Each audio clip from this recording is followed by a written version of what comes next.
صباح الخير. وصفتنا النهاردة بقى هي ستريبس الدجاج المقرمش بقشرة ثابتة، مش هتفك منك أبدا وهتفضل مقرمشة معاكي أطول فترة ممكنة وبطريقة سهلة وبسيطة جدا، بس هيطلع معاكي لذيذ جدا وأحلى من الجاهز مليون مرة. وطبعا لأن اللحوم المصنعة ما بتبقاش مضمونة ومش عارفين هما مستخدمين فيها ايه، وطبعا الأولاد بيحبوها جدا، فتعالوا بقى نعملها بإيدينا بدون مواد حافظة وبطريقة سهلة جدا. بس لو أول مرة بقى تتابعوني ما تنسوش الاشتراك في القناة وفعلوا جرس التنبيهات عشان يوصل لكم كل جديد. ويلا نشوف هنعملها ازاي. أول حاجة عندي هي صدور الفراخ. هحتاج صدور من الفراخ تكون مخلية من العظم زي ما انتوا شايفين كده، وطبعا بنبقى غسلينها كويس قبل ما نقطعها. وبعدين هبدأ اقطعها شرايح بالطول كده بسمك متوسط، ونحاول على قد ما نقدر نخلي الشرايح كلها بنفس السمك علشان تاخد نفس الوقت في التسوية. وبعد ما قطعنا الفراخ بتاعتنا تعالوا بقى علشان نحضر التتبيله الخطيره اللي هنحطها على الفراخ. عندي معلقه صغيره من بهارات الفراخ، معلقه صغيره من توم باودر، بصل باودر،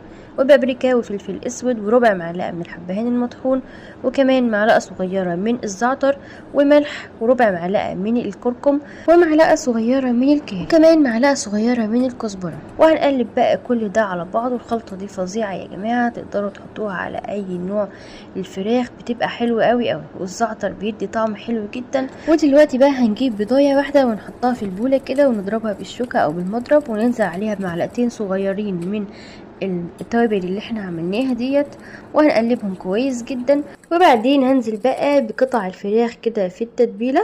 ممكن نسيبها في التتبيله ساعه او ساعتين لو عندنا وقت، لو ما عندناش وقت نقدر نشتغل فيها على طول. وبس كده خلصنا بقى اول خطوه. تعالوا عشان نشوف تاني خطوه، وهي اللي هنغلف بيها الفراخ بتاعتنا. عندي كوبايتين من الدقيق، عليهم نص كوبايه من النشا علشان تدينا قرمشه حلوه، وهنحط عليهم بقى معلقتين كبار من التتبيله الخطيره، وبعدين هنقلبهم كويس كده مع بعض.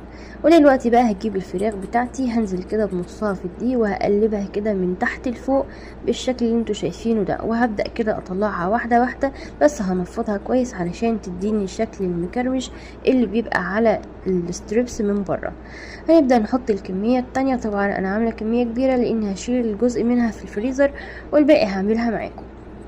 بعد ما خلصنا كده اول تغطية معانا، في نفس البولة اللي كان فيها البيض هحط كوباية من المية الساقعة، تكون ساقعة ضروري جدا، وهنحط عليها بقى معلقة كبيرة من التتبيلة الخطيرة. هنقلب كويس جدا. وبعدين بقى هنعمل اخر خطوة معانا، وهي هنحط الستريبس بتاعنا في قلب المية الساقعة المتبلة، وبعدين هنحطها في قلب الدقيق. وخطوة مهمة جدا يا جماعة هي اننا نقلب بالشكل اللي انتوا شايفينه ده الاول.